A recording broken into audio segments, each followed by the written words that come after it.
3, 2, 1. New York, NY. LaunchPod starts now. Welcome to the New York LaunchPod, a podcast how new startups, businesses, and openings in the New York City area. I'm Hal Coopersmith, and in this episode, we are speaking to Brian Berger, the co-founder of Mack Weldon. Mack Weldon is a New York City company that makes men's essentials and men's underwear.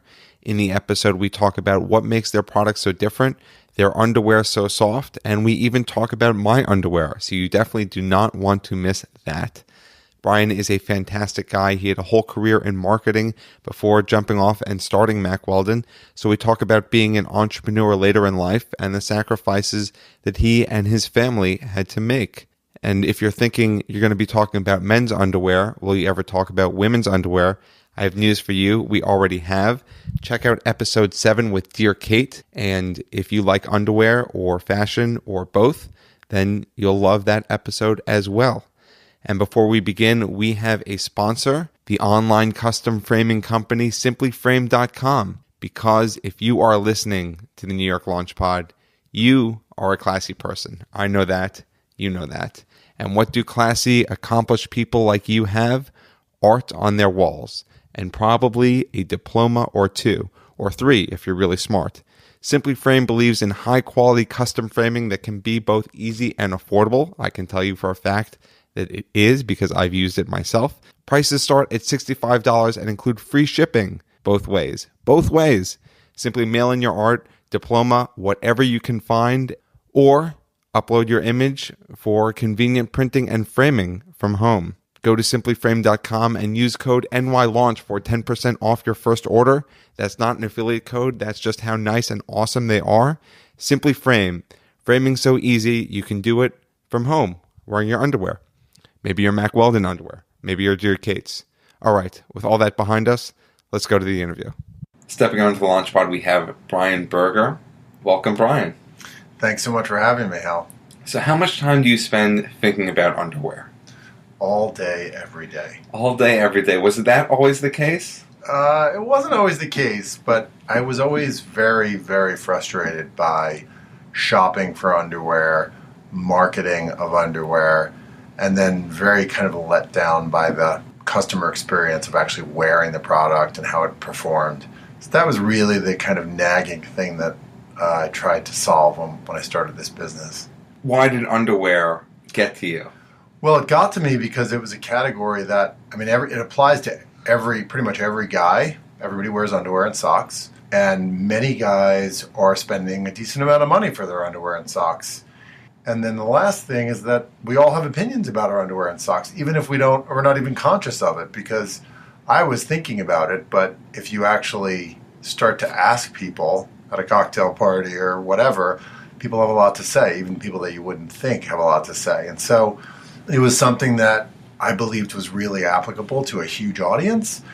And I just kind of liked the idea of solving for myself. And it was always something that I felt that if I could solve for myself, chances are there's a lot of other guys who have a similar issue. So what made you decide to start your own underwear company? Well, the idea was really to launch a brand that was really rooted in the basics. Socks, underwear, undershirts, t-shirts, the kind of foundation of the wardrobe.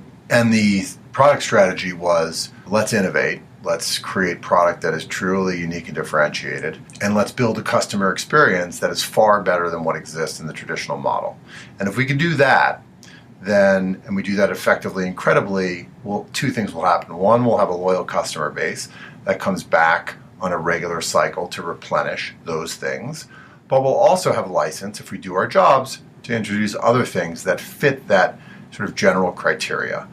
Wardrobe essentials, opportunity for innovation, easy sizing, not fashion sensitive, not seasonal, kind of easy to ship. We could build, a brand off of this, this kind of foundation. And that's really what it was about. And how long ago did you get your start? Or did you start This was our 2016 was our fourth full year. We launched in August of 12, so about 4.5 years. And then when you were walking around all these cocktail parties, what were people saying about their underwear? I can't wait for you to launch because I'm going to buy all my stuff from you, provided it's good. I feel like guys are weird about their underwear, though. Like, I remember this Seinfeld bit that I just looked up before this interview, where he talks about how guys just wait for their underwear to literally disintegrate before they throw them out. Well, that was the aha moment for me, because my wife, I came home from work one day and she's like, by the way, I threw out all your underwear and socks, so, make sure you start a company. Allocate some time this weekend to go buy more. And so I did that, and I was like, this is the last time I'm ever doing this, because the experience just was terrible. And part of the reason why it's so terrible again, if you're not in the kind of mass Hanes Jockey Fruit of the Loom zone and you go to a department store to buy your underwear, you're just overwhelmed with choice. And the reason why that happens is because brands that sell through third-party retailers are constantly forced to innovate just for the sake of selling stuff to a buyer every year. And that's really counter to what the customer wants in this category. They want consistency, they want reliability, they'll accept innovation, change related to innovation, but not just change for change's sake. Creates a lot of confusion. So for me, it was really about creating a brand that was really rooted in, authenticity, consistency, innovation, and guys. What I found is the reason why guys don't buy underwear is because it's kind of the product is pretty mediocre, and B, it's horrible to shop for. So if we can make it easy, and we can take something that you looked at as painful to something that is actually a pleasure, and then you're excited when you get it, and the product looks beautiful, and the packaging is great, and it's easy to reorder, then, how many things do we get to indulge in, right? I mean, it's the only thing in your wardrobe that it's not the only thing, but it's next to your skin, it's underneath all your clothes, it determines how everything else fits and feels, and so in that respect, it's kind of plays an important role. So we're just kind of elevating it. How long ago did your wife throw out all your underwear? When was this idea first formed? We were in the lab for about, I would say, 9 months prior to starting, so we launched in August of 12, so the end of 11, beginning of 12. And then you mentioned the lab. What was involved in that? The lab is really, for us, was about, we essentially built the whole company before we launched. We established the brand identity, and that's everything from, what does the logo look like and what is the name to, how are we going to brand the product to make it unique and have our signature branding on the product, to the initial product line, which was not just underwear, it was underwear, socks, tees, and undershirts, and some variants within those. So more than just one thing. It was figuring out sourcing and supply chain. It was building the website, designing and building the website. It was setting up all the fulfillment operations. So it was a lot of stuff to kind of piece together without having sold a single thing. And how many people were helping you at that time? It was myself and my co-founder, Michael Isaacman, and a series of amazing partnerships that we forged with third parties that have expertise in these areas. How did you and Michael meet?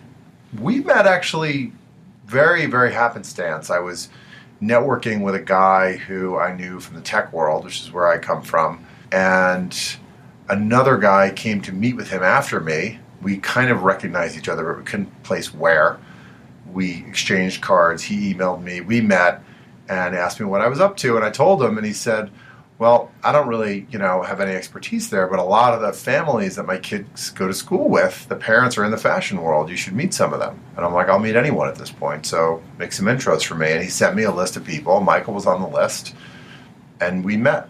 And he had a lot of ideas and opinions and was similarly frustrated by, he is a career fashion and apparel executive, and was very frustrated by the fact that he was spending all of his time and effort and care developing amazing product, but then it was relying upon third parties to sell those products. And what ended up happening oftentimes was deep discounting, off-price, fire sales, those kinds of things, which really cheapen everything that he and his teams were doing. So he came to this with a particular score to settle with, kind of the old way of doing things. And how did you two know that it was a good match? I think we got along well enough. I think we were filling gaps in skill set that each of us had, and so we were both learning, so that was kind of interesting. I think there was a lot of kind of overlap personally, people who knew common things, and that was kind of enough, I think. So you and Michael, you decide, all right, we're in this together. We're going to go to the underwear lab. How long did it take for you guys to come up with a design for the product? Well, design is a multi-step process. It starts out with, sketches on a page or, an Illustrator file, modern terms. And then that goes, gets sent to a technical designer that builds it into a sort of a blueprint, if you will, and then that gets shipped to a factory. In parallel to that, you're iterating on fabric, so you're looking at swatches of fabrics, stock fabrics, custom fabrics. You're having to come to the table with something that you feel is optimal from that side, because a big part of our story is around fabrics. All of our fabrics are unique blends. We don't take anything off the shelf. We are always kind of adding something to it to make it unique. So there's that, and then once you settle on those two things, then it goes through a series of prototyping. So all in, it could take 90 to 120 days if you're really focused, which we were at the time. So it was probably about that long. And some things take longer. And how many iterations of let's say the boxer brief did you have to do before you came up with the final design? It was probably 3 or 4 prototype cycles. And it's not like a different thing each time. It's, you get the first thing, and then each successive time, it's closer to the mark. I will never forget the first meeting we had where we were looking at prototypes. We'd spent all this time doing the things I just described, and I was in the meeting, and, our team showed it to us, and I literally almost fell off my chair. I was like, we should get our resumes ready, because this is just awful. We spent all this time. And he had to talk me off the ledge, because he's like, oh, I forgot, you've never sat through a first proto meeting. This is actually pretty good for a first proto meeting. Michael talked you off the ledge. Michael talked me off the ledge, yeah. It was definitely, really smooth sailing from there. But I always refer back to that. Even today, or this last week, somebody showed me something, and I had an adverse reaction to it. And Michael's like, well, what? It's the first round. Why are you... I'm like, well, nobody told me that. I thought this was near the finish line. That's why I'm freaking out. So I think you learn that very quickly as an outsider, that, things have to go through these cycles. It's, if you're good, you can shorten the cycles. You can make each iteration more informed. We have a fit guy who's, a legend in the industry, and he helps us make our, because that's the other piece of it, is fit. Every time you do a proto, you got to fit it also, to make sure that the fitting is, every fabric responds differently. You change one thing. It is fairly complicated. I learned to have an appreciation for that. I have to imagine that fit is very complicated, and it feels like a lot of clothing brands are getting more into fit and just making sure that the fit is right for different body types. How do you guys go about doing that? Yeah, fit, it not only is it hard to address at the product level, but it's really hard to manage at the business level, because you can imagine, you're wearing a dress shirt right now, how many permutations how many measurements go into not only just sizing of that shirt, but then also all the fit preferences. Some guys like to wear them fitted, some guys like a little room. So that also plays into it. Fortunately, all the things that we sell are generally knits that stretch, and so the fit challenge isn't really high, and that is a very big positive to our business model, because our return rates are low, because people love the product, but also because you don't have this I've got to have 2 or 3 cycles before I can get to my size, which you have with jeans and shoes and shirts and other things. So what makes your underwear different? There's really 2 things in everything that we make. Fabric, 2 fundamental things, the fabric and then the overall design. So that's what it was nice of you to bring your clean underwear in to show me that you're actually a customer. So they're orange underwear. They're orange, which in the context of this office feels interesting. So the fabric, that particular version is what we call 18-hour jersey. It's a custom blend of long staple cotton, modal, and lycra. So we don't skimp on any of the ingredients. We use lensing modal, actual lycra. All that really means is that it lasts longer, performs better, the stretch and recovery is good. We're not kind of cutting corners to preserve margin on that thing. And then the other things are some of the other feature details. So the waistband, we spend a lot of time engineering a waistband that won't roll over and is really soft. We have these kind of mesh, we call them mesh cool zones. They're essentially piqué fabric on your lower back and by the fly area where, you may want a little extra airflow. So little details like that, no tags or nothing on the inside touching your skin. All that stuff is printed on the outside. It's a little bit of a design signature, but it's also just the idea that like nothing's touching your skin except for the really soft fabric. So those are the things that make it unique, and everything we make, we can generally tell that story about. And so I have this underwear right here, as you discussed, and you have one of these venting zones right here in the back. Yeah. Did you come up with that right from the get-go? One of the places where you lose the most amount of heat is in your lower back, so that actually helps facilitate a little bit more coolness. You usually have your shirt tucked in also back there, and so in addition to being a cool design feature, it actually has a functional purpose. We try not to do anything that feels gimmicky or just for design's sake. It costs a lot of money to stitch that thing in there, which means the product's more expensive and customer has to pay more. So if we're going to do that, we really want to make sure that it has a purpose. And then you mentioned the custom blend of fabric. What does that mean for someone who doesn't know? It just means that we're really specifying the mix of contents. So in this case, it's cotton, modal, and lycra, and also the weight of the fabric. So however heavy you want it to be, and so we'll go through. There's a lot that is sort of stock, things that are pretty commonly used, and we have found that typically it never quite meets the mark. It's either too heavy, too light, too much. Like that, what you have there, if it's cotton, modal, and lycra, a lot of underwear has a lot of modal in it. Modal has like a silky, spongy feel to it. It also pills a lot. So it's amazingly soft. It absorbs more than 50% more than cotton. It has that really soft hand feel to it. But if you have too much of it, the product degrades faster and it just feels more synthetic. So, that's the kind of thing that we'll kind of wonk out on. How did you learn all that stuff that you can wonk out on? One of our lead product guys, was very involved in Lululemon and Crocs and Adidas and Nike in the early days.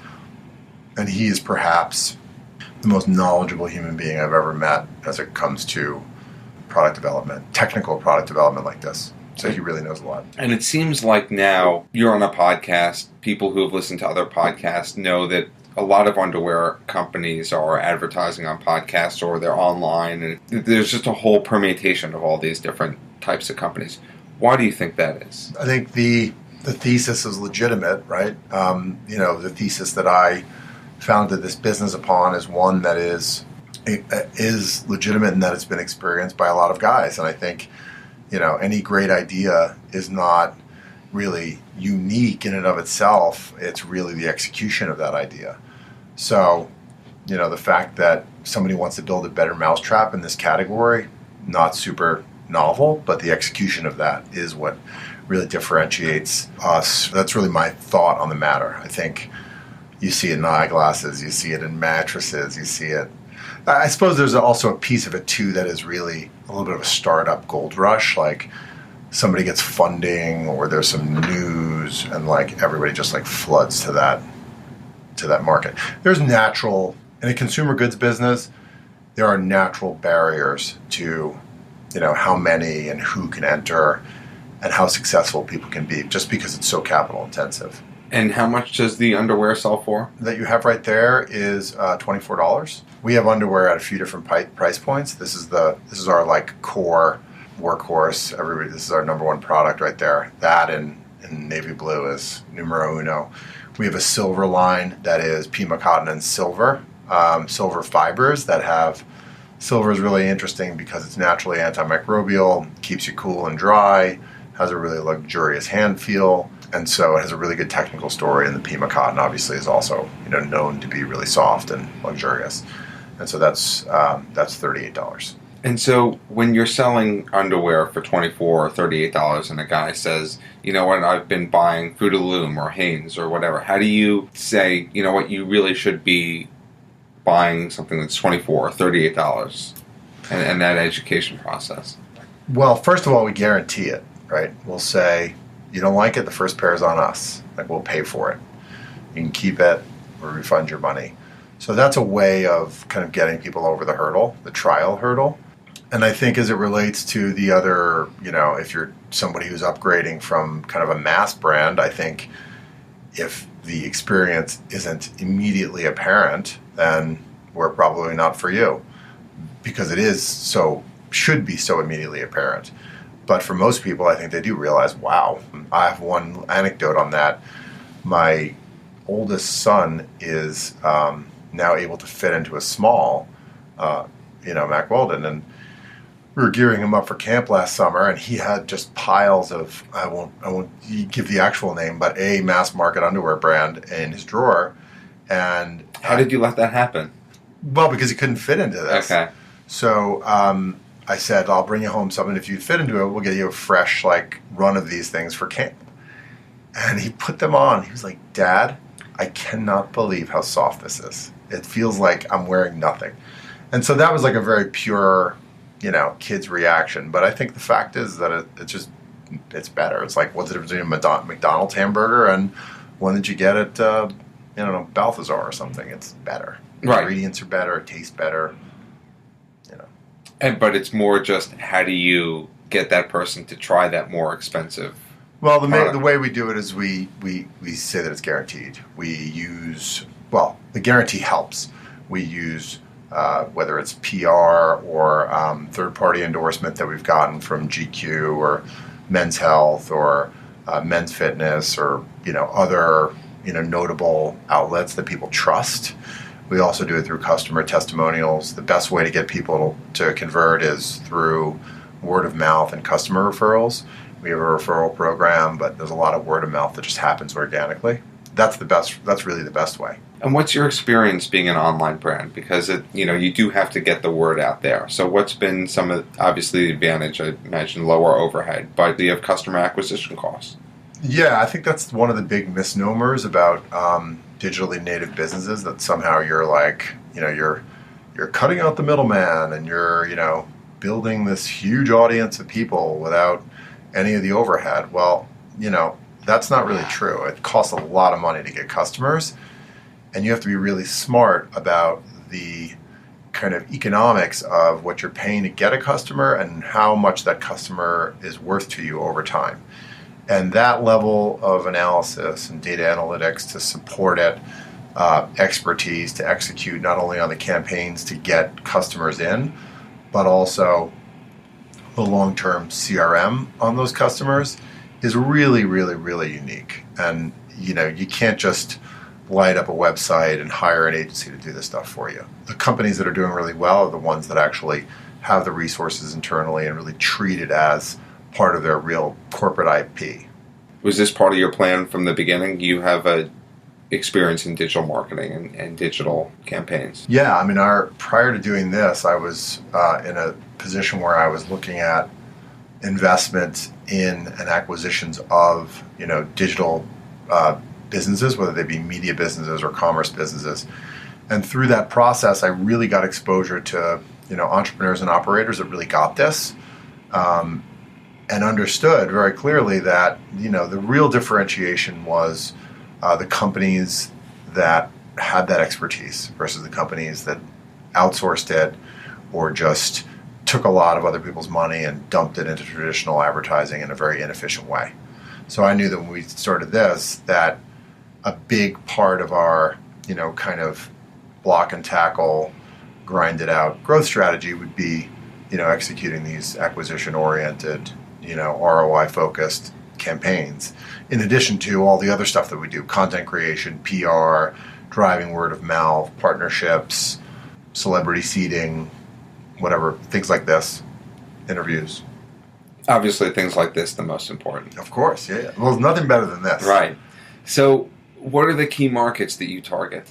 Geography it's pretty well distributed throughout. We've sold in every state, Puerto Rico, Alaska. We ship, all of the United States and Canada. We've shipped all over the world because we do handle international orders, not through our site. It's a little bit of a manual process that we've enabled, but through the country, across the country, it's proportionally distributed as in line with the states and their populations. But heavy concentration on the East and West Coast, but everywhere else, Midwest, Southeast, Pacific Northwest, middle of the country.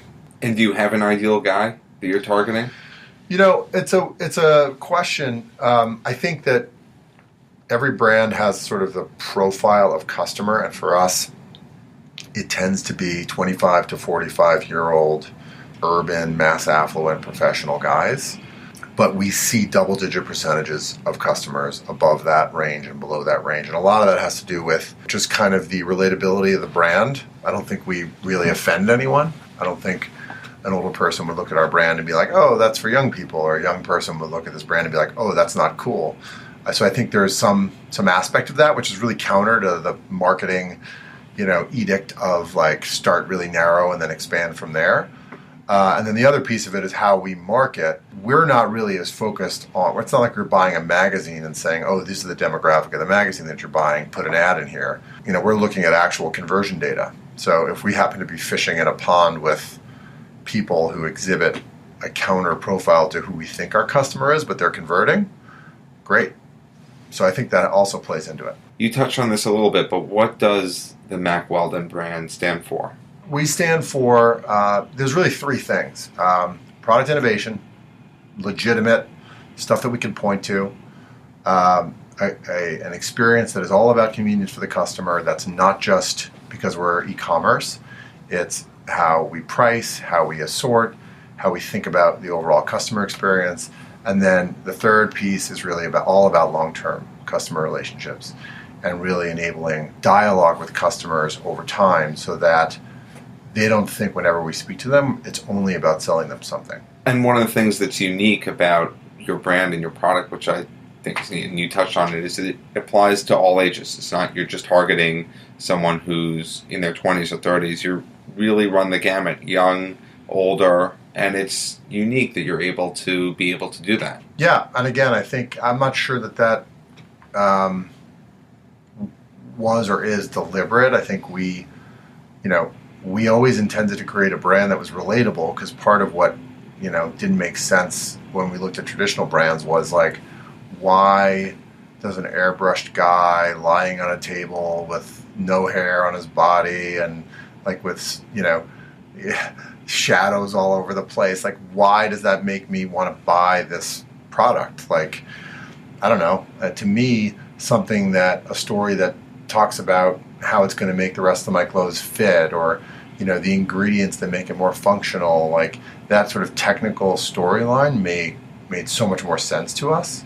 And so, I think in trying to create a brand that was very relatable, one of the positive aspects of that was that we were able to attract a pretty wide demographic of customers. Is there a story behind the name? Yeah, the name was derived from, there was a brand called Weldon in the early 1900s that made underwear and sleepwear. And we found some old advertising from them. And the advertising was really kind of funny and lighthearted and innovative at a time when most of what we saw was very like utilitarian. So we liked the nod to history, and then Mack was kind of like the modern alter ego to that. Plus it felt very masculine and, like it had been around for a while. Where is everything manufactured? We have a global supply chain. Some of our fabrics come from the United States. We manufacture in Asia, South America, primarily is where like most of our fabrics are sourced, and the product is actually assembled. Everything is designed here. We make all of our silver fibers come from Scranton, Pennsylvania. Pretty amazing factory. You're based in New York. Has there been an advantage to being based in New York for you? I think so. I think aside from being kind of the center of everything, New York is a place where if you're able to make noise and able to sort of cut through the noise that's here, the reward for that is pretty high, both in the form of customer engagement, press, influencer access and marketing, talent. I think all those things are an advantage here. There are other places like it, certainly the Bay Area, LA, Miami. So there are places that have similar attributes, but I think, at least as it relates to like, a fashion brand or consumer goods brand, if you can be successful here, then I think speaks volumes to, your potential for other places. Is this the first company that you've started? It is. What was it like taking the plunge doing that? Actually, that's not entirely true. When I was in graduate school, actually it was an important precondition to this. My wife and her very close friend started an innovative accessories business targeted at the yoga market. And because I was in school and I had time and I was interested in applying my skills, we designed the product, we sourced it, we imported it, we sold it through multiple distribution channels. And it was a small thing, but it definitely taught me a lot of things that applied here. So that was before this. But in terms of taking the plunge, I think your question was, how long did it take for me to take the plunge? Well, what was it like to take the plunge? It's hard. Because you had a high-powered job, right? Yeah, it's very, very difficult to go. Most of the entrepreneurs that you read about, it's the dorm room, garage, ramen situation. I had 2 kids, one on the way. I was already decently along in my career, and certainly the comforts of salary, benefits, big company, access, So in that respect, hard to leave that, but my plan had always been, if you went back and read my one of the essays I wrote to business school, it was that I was going back after having worked in some really interesting jobs to just nail a few gaps in my skill set so that I could do something like this. And, I think for me, it was really always about, making sure that I always felt confident enough to do that at some point. Because I think what happens is you get comfortable and it just becomes harder and harder. So it was timing, it was support. Obviously, my family and wife were extraordinarily supportive of me, taking the risk, which is a huge thing because obviously, it's not just you're worrying about. At least in my case, it wasn't. How long ago did you go to business school? I was in graduate school from 2001 to 2003. And then after that, what did you do? And most people in business school don't start companies, which is ironic because everyone there is, it's the smartest people I've ever been around. One of the things that I admire about you and Michael is that you had families, careers before stepping into this. What advice would you give to someone who has had a career and, has that, let's call them golden handcuffs, to jump into entrepreneurship?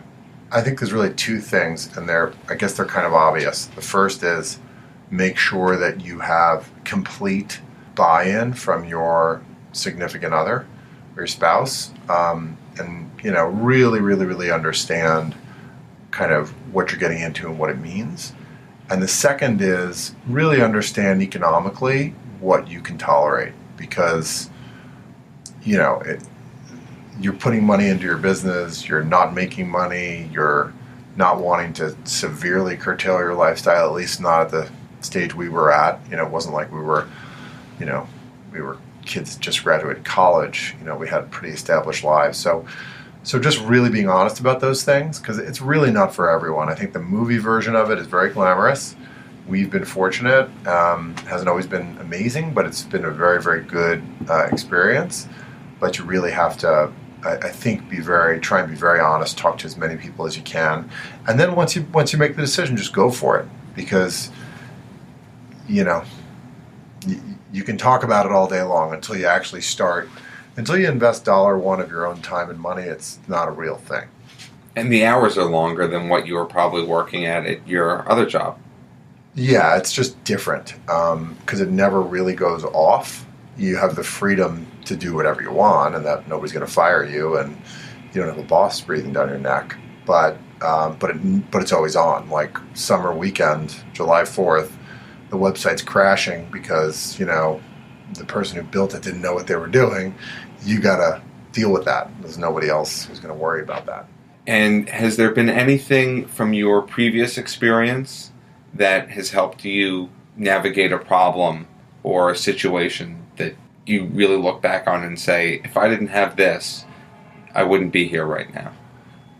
I mean, everything. I've been fortunate to work for some amazing companies, for some really for and with some really smart people.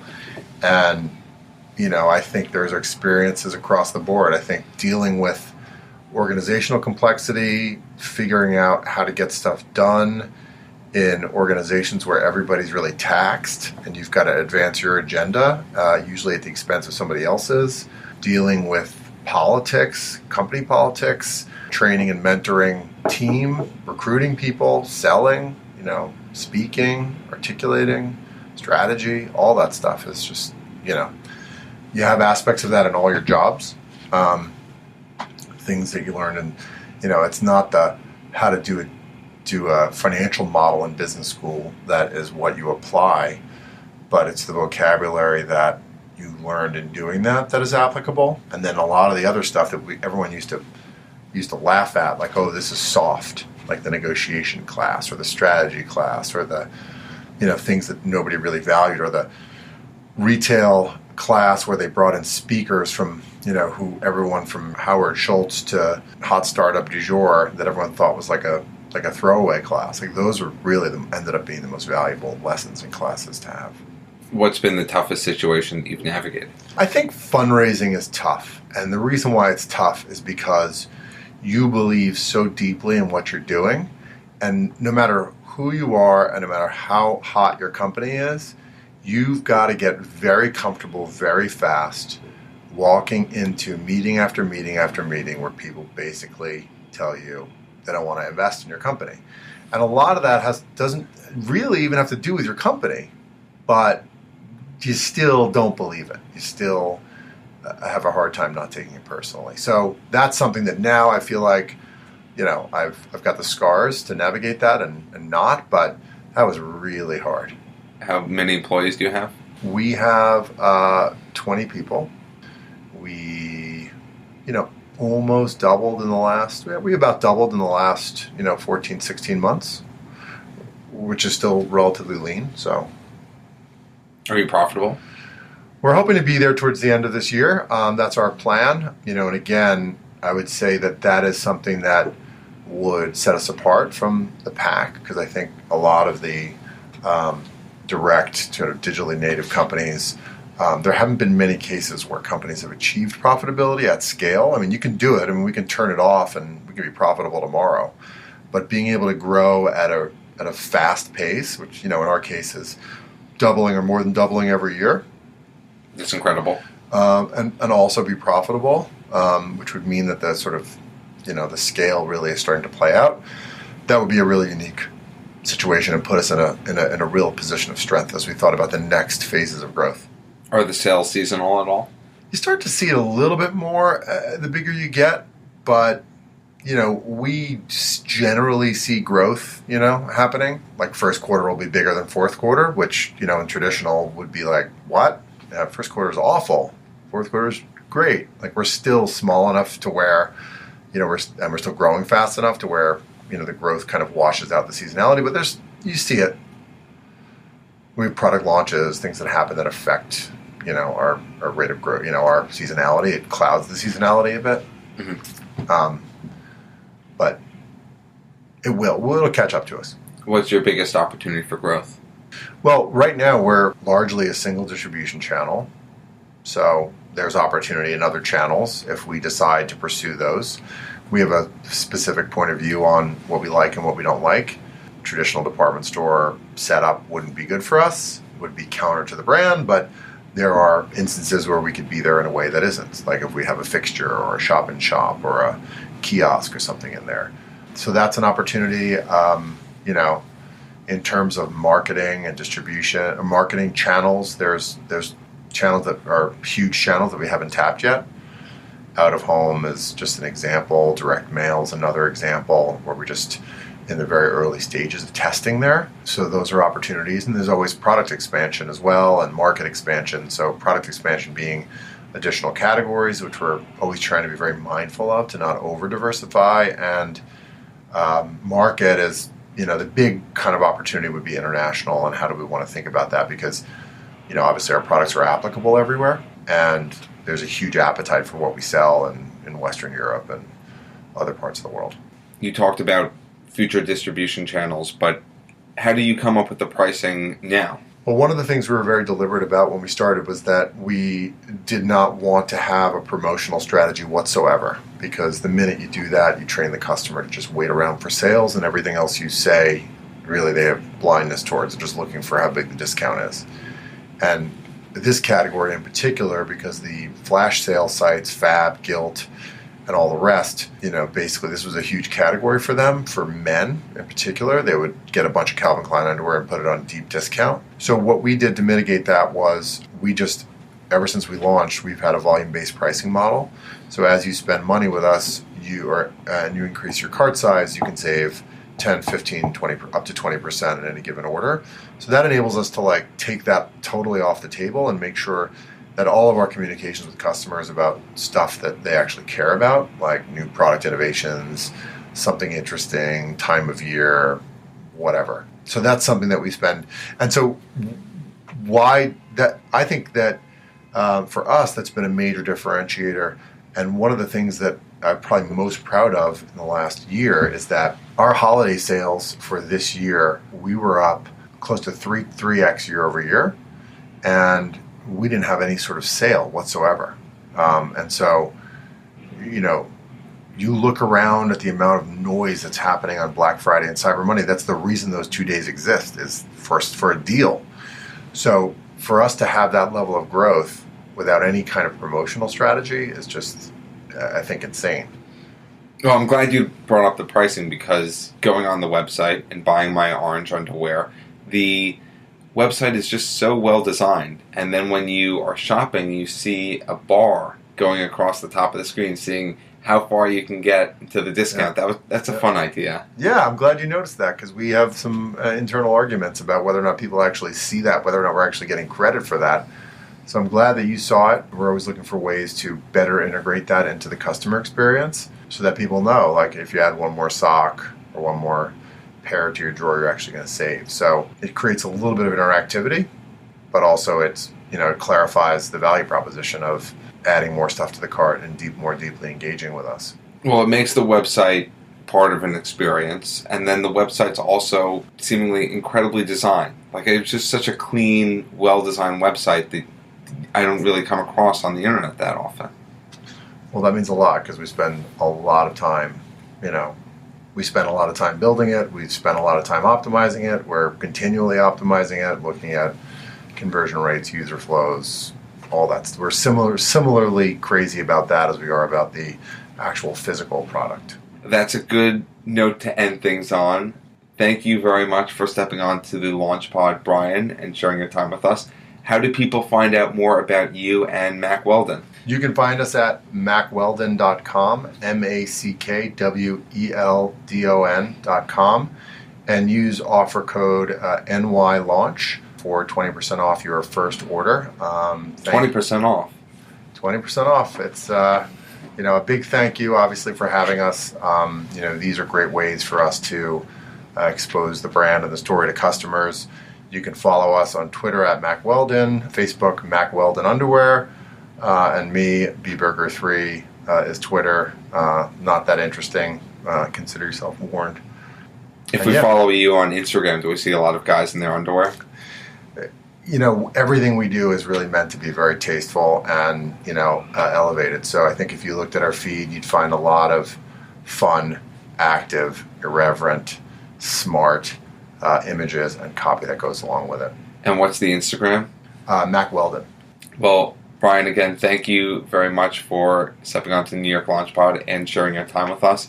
If you want to learn more about the New York Launch Pod, you can follow us on social media at NYLaunchPod. Visit us at nylaunchpod.com for transcripts, including a transcript of this episode.